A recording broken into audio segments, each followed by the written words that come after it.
Let's give a round of applause to Odet. Thank you very much. Hello, everyone. Thank you very much for inviting me today. I've been a producer for more than 20 years. So I had to do a lot of pitching. For the last 3 years, I'm teaching in Vancouver Film School. And of course, we had the AI revolution in the last few years. And you know, us producers, we're always looking for ways to make things faster and cheaper. So I really got into AI, to exploring, to see it, and they gave me my own department. So I have an AI department in the school. My job is to research, test, find, and see what can work in our professional workflows. So hopefully today I can give you a little, taste of what we're doing. Pitching is selling, and selling is very difficult. So hopefully today I can give you an overview. So if you're trying to sell your stories, to get money, to convince an actor, to get a location for free, we're pitching all the time. Pitch is not only for investment, right? You have to be pitching constantly to get your movie made. And you cannot just talk about what's the plot or what are the characters. You have to build it structurally and you have to sell it properly. So I'm going to be teaching you structure, of course. So this is Monroe's motivated structure. It was invented about 100 years ago. And it's a psychologist who invented it. It's how to sell stuff in a compelling way, how to convince people to do something you want. It has 5 steps. We're going to see them. So you first need attention. Then you need to create the need. Then satisfaction, visualization, and call to action. Let's see the first one. Attention. You need to think about your hook. How do you start your pitches? You always have to think about something that's interesting and unique is going to capture the attention of your audience. So that can be a compelling long line. You can start to think about what's a special, what's something thought-provoking, what's a stat that you think you can bring out to then connect your theme of what are you talking about in your film.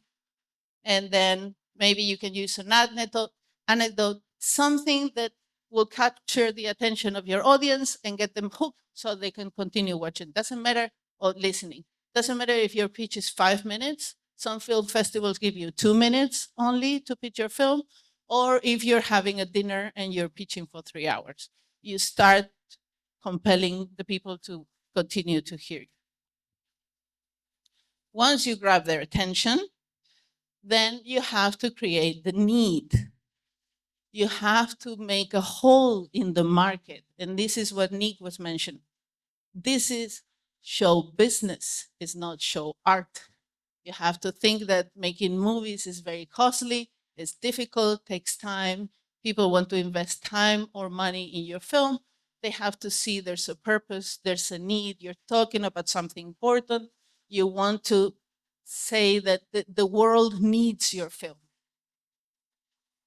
That you can show it by talking about the theme, what's the audience, something in the culture that needs to tell your story. Why is it important to say it now? Why you have to tell your story now? Why people has to hear it?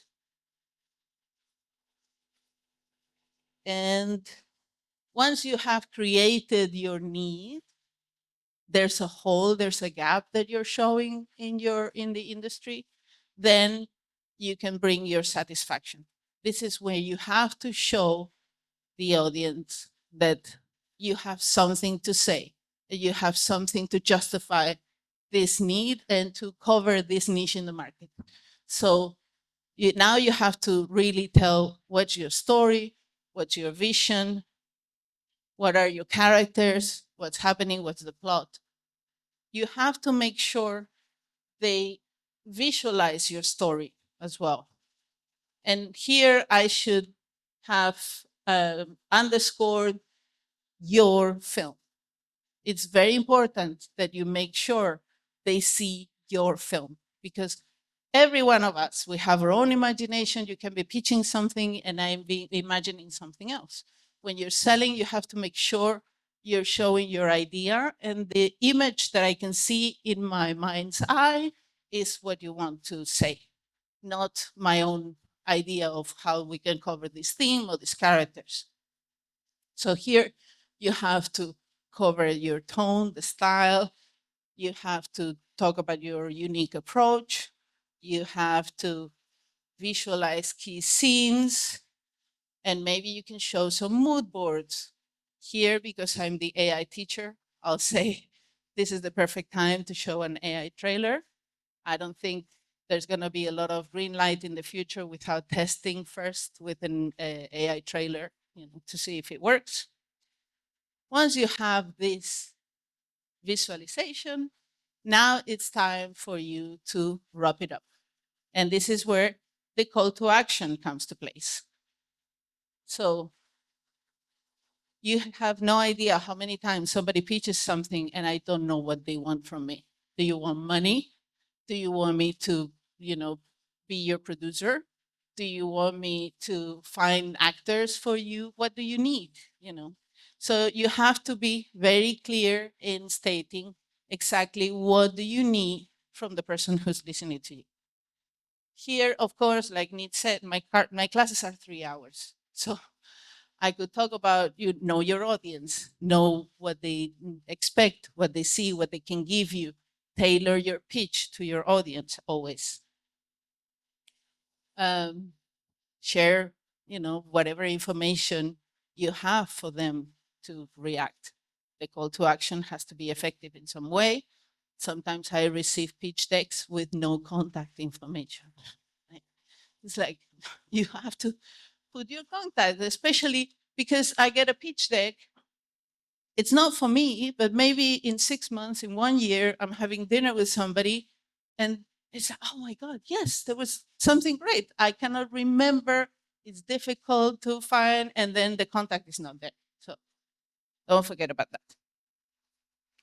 So if you hit, Monroe, what he said is, if you hit those 5 marks in the, hopefully, the right order, you can convince anyone to do anything you want.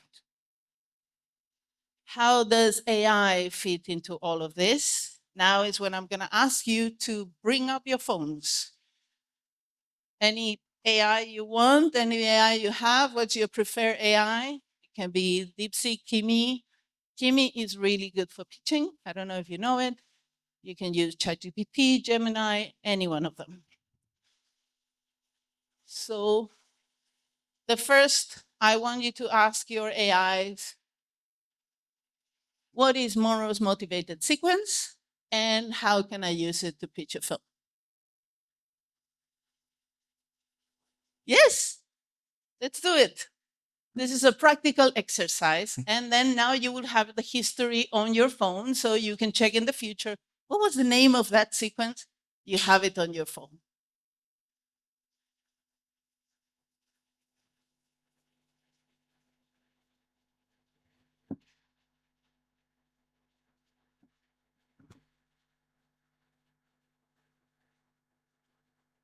When you're working with AI, it's good to start the conversation giving it context. So when you start to ask questions like this, you're already putting it in the mood for pitching, right? You're giving the context, it goes, it researches, it goes into the latent space and finds the information for pitching, for Monroe's motivated sequence, for film pitching. And now, whenever you continue the conversation, it will be more tailored to what you want. If you just start saying, help me pitch this film, it doesn't work so well. You have to, this is like the experts part of AI, you have to make it go into the mood of what you want it to do. Is it working? Yeah? Good. Okay. Now you can ask it, can you please help me pitch a film about Cinderella using Monroe's motivated sequence? But you can say Cinderella or just change it for whatever other story. If you already have a script, if you have a one page, you can just upload yours and then get it to help you.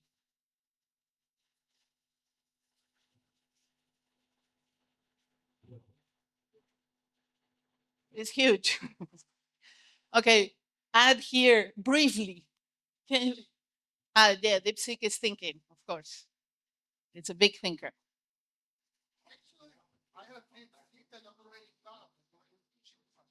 Already busy.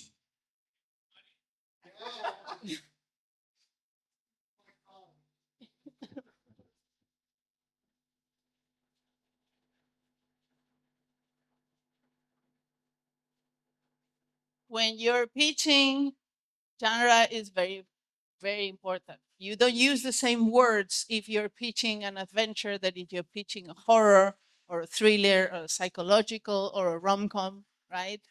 So you need to always specify what's the genre of your film. What do you want to pitch? Let's specify. For example, what if it was a murder mystery? So now we're doing Cinderella as a murder mystery.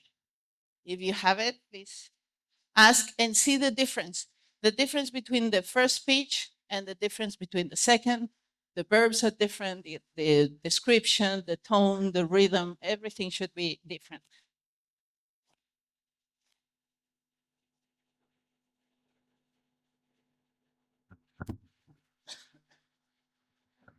Anybody is willing to share the hook? If anybody's ready, you can just raise your hand.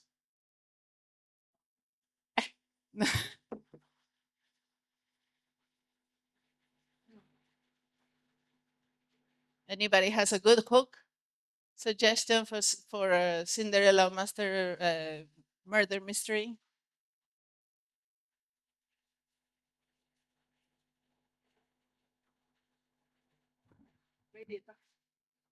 Wait, I will come to you. Should I read? Yeah, read the hook. At the, at the royal ball, the clock struck midnight, and someone wound up dead. Cinderella didn't lose a sleeper; she lost her freedom, because now she's a prime suspect in a murder that could unravel the entire kingdom. So she's not the killed, she's the killer. That's good. That's good. Do we have anybody else You can check. from DeepSeek, maybe? How about if it's a rom-com?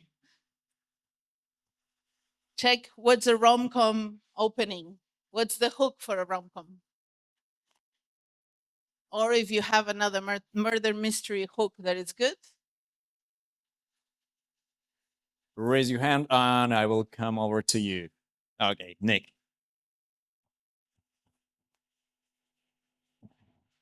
I typed in horror Pinocchio and I got back, Geppetto isn't his father. He's the last victim of a puppet that steals souls. Who said AI cannot be creative? At least it's fun. It can be fun. Okay. Besides genre and tone, right? This would be the tone. We have to think about voice. Each of us are completely different and each of us pitch in a different way. If you're just getting your, AI stuff and trying to sell it, it's not going to work. Remember, when you're pitching as much yourself as your story. Especially in filmmaking, whoever makes a deal with you is making a deal for a long time. And you have to coexist. So people have to like you, be interested in you. So you have to put your personality always in your pitching. That's why, even though we're maybe using AI to get some suggestions, you have to make sure it comes from you. Of course, it's very difficult. AI doesn't know you to help you with it. But what if you ask, what if it was Tarantino pitching? And let's see some different voices. Tarantino or any other director that you like, of course. Tarantino has such a special voice. It'll be a lot of swearing. Hopefully safe for TV. If anybody's ready, just raise your hands.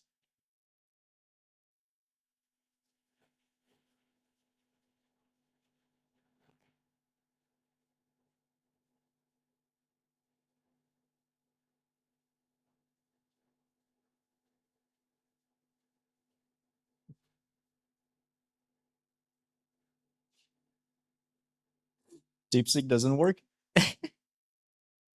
Kimi is really good for pitching. When I'm testing the different AIs, Kimi is quite good.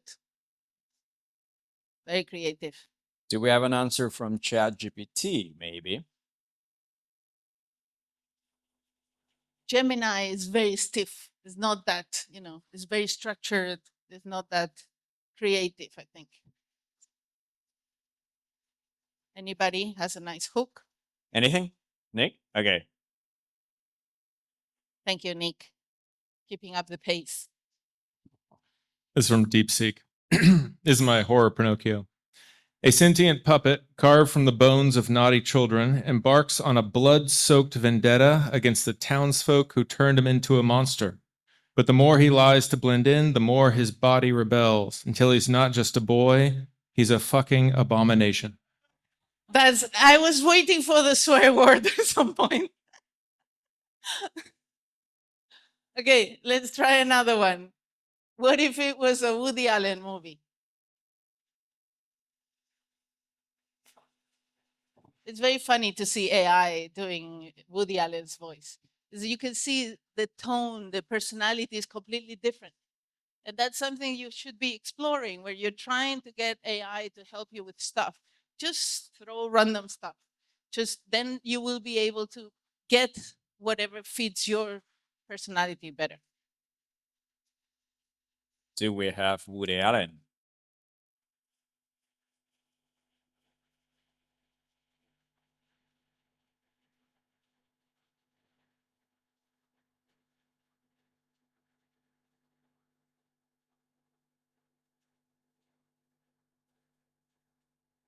Is it stuck?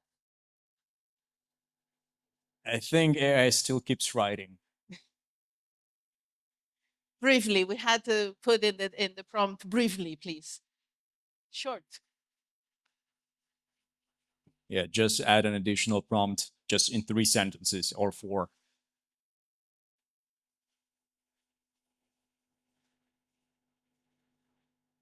Anyone? Nick? Do you have something?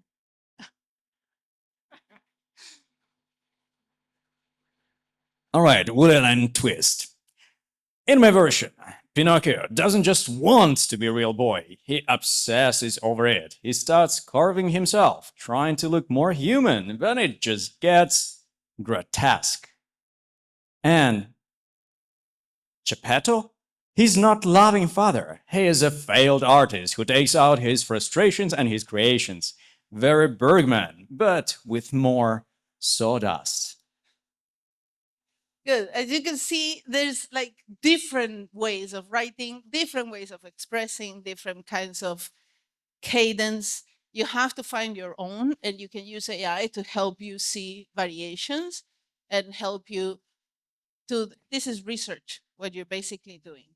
So if you think about the structure, using the keyword Monroe's motivated sequence is very useful because you're structuring your pitch and you're making sure the audience is understanding what's the fit in your market, what's the purpose of your film, what does it say, what are the themes, how you want to do it.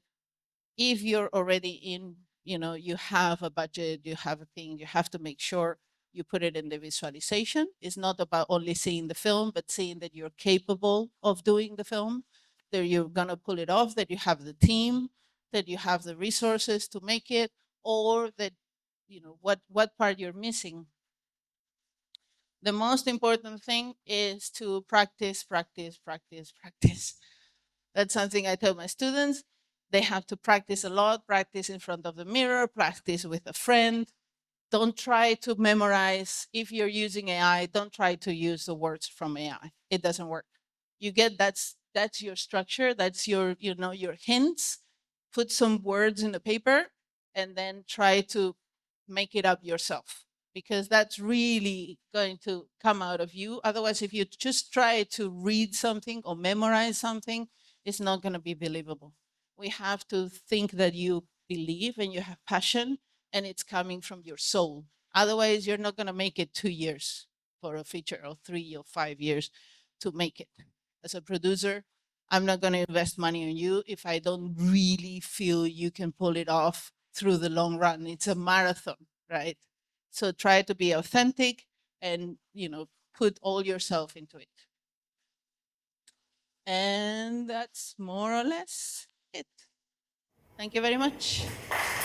Big applause to Odet. And right now is it time to ask your questions, if you have any, guys. Okay, we have Ryan. Hey, thanks. Very informative. Appreciate you come up here. So this isn't a personal attack, though. It might sound like it. I hear you use words like and authentic.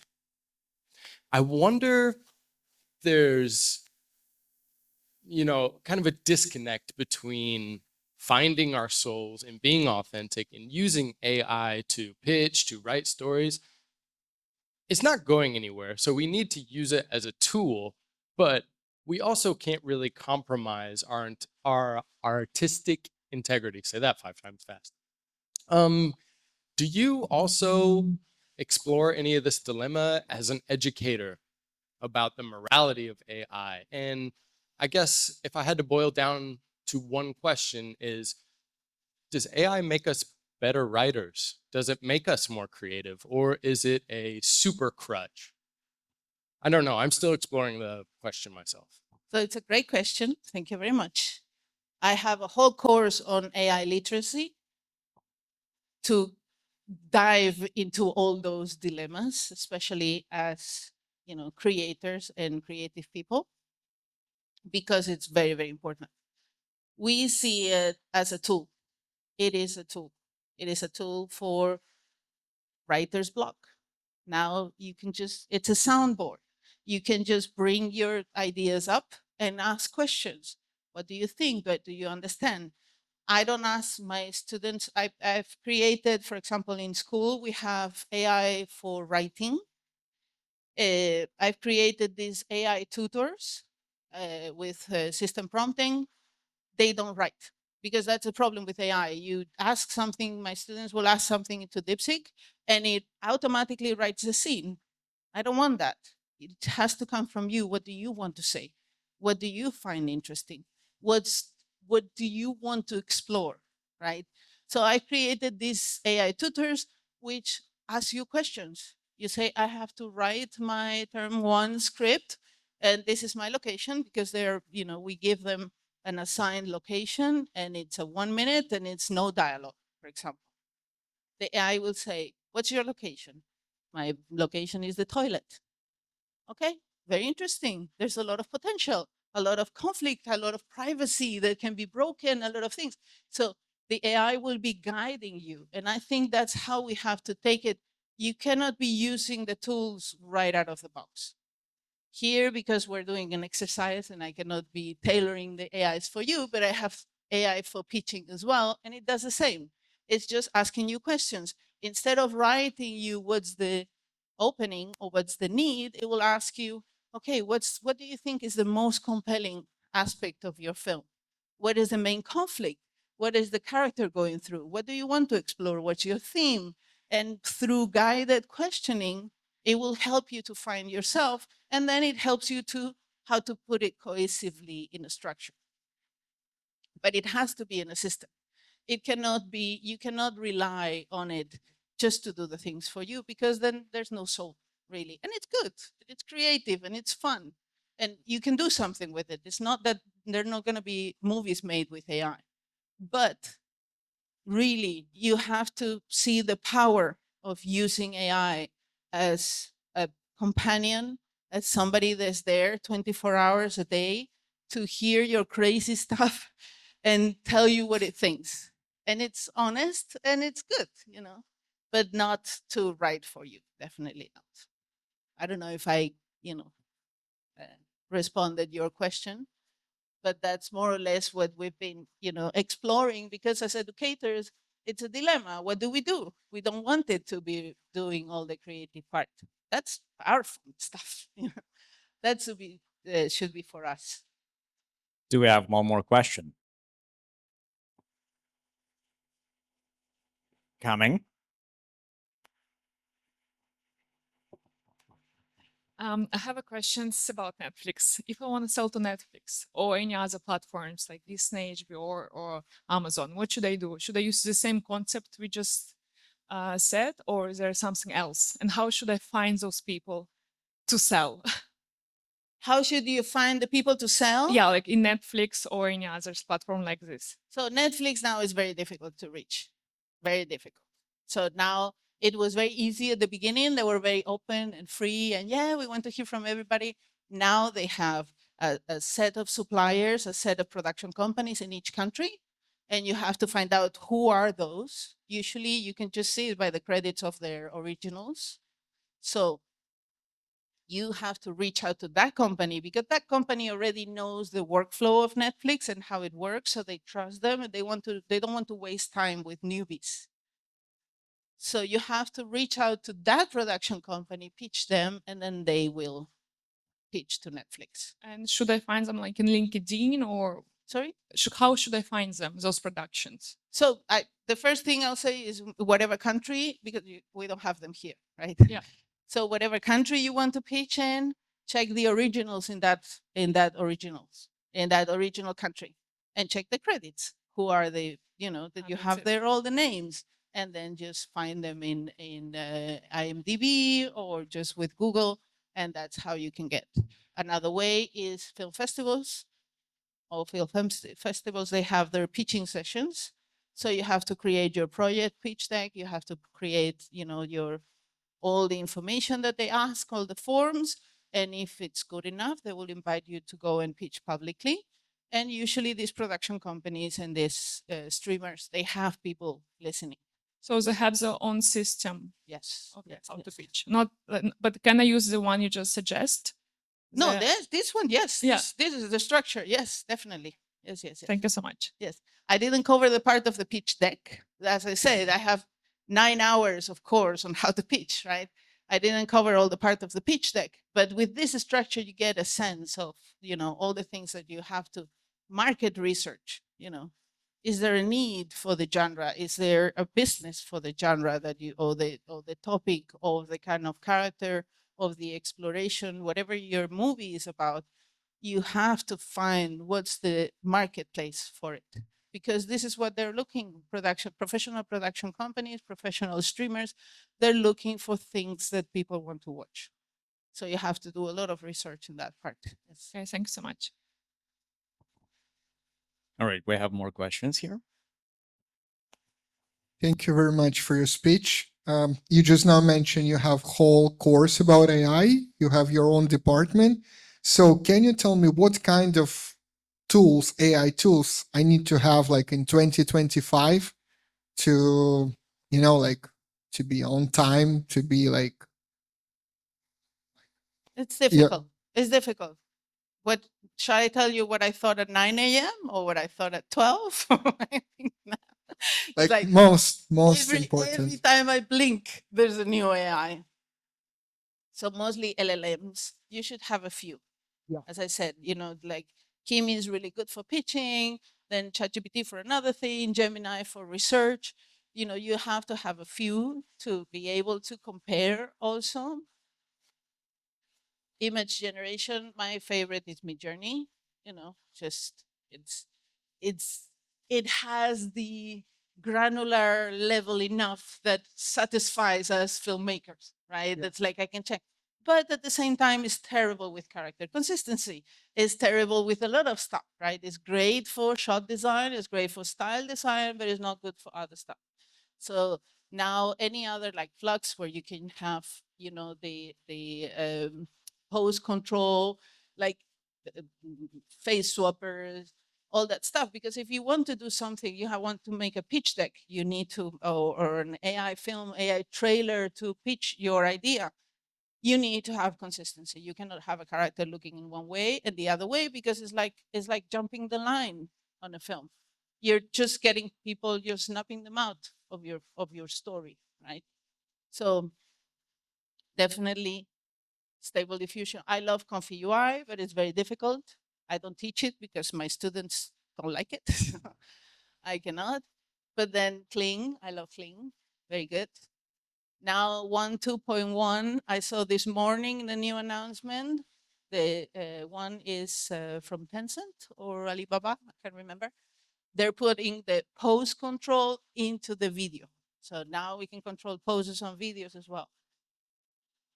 It's hard to keep up with everything, but mainly LLMs and Midjourney, that should be enough for you to make a good pitch deck.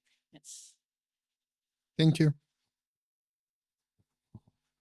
Do we have more questions? Okay. Odet, thank you again for the presentation. This pink color is amazing. Love it. The gradient is Oh, perfect. Pinky. Yes, all pink. Awesome. So my question is not about AI, but about the authenticity, originality of the story. You mentioned that in the hook, you need to tell why the story should be told, needs to be told, right? And there's like another opinion that make a movie that hasn't been made yet. So what do you think about this? Is it, as a new movie, it should be something that hasn't been done yet, hasn't been told yet, or it's fine to retell the story over and over again? Every producer wants something new, but that has been done before. That's the big dilemma, because things are so expensive, you know. So you want something new and fresh, and that brings something, you know, to the world, that it's different and it will call the attention. But at the same time, they don't want to risk to make something really new, and that's where I think AI comes along. That has been from the beginning. When I saw the first AI videos, okay, it's like, okay, that's it. This is what is gonna break into giving the chance for new talent to shine. Because I don't see AI films as a final result. I see it just as a way of pitching. Yang Yimou announced 6 months ago he's doing a new version of the three-body problem. You think that man doesn't have his own ideas? Do you think he doesn't have a million movies that he can make?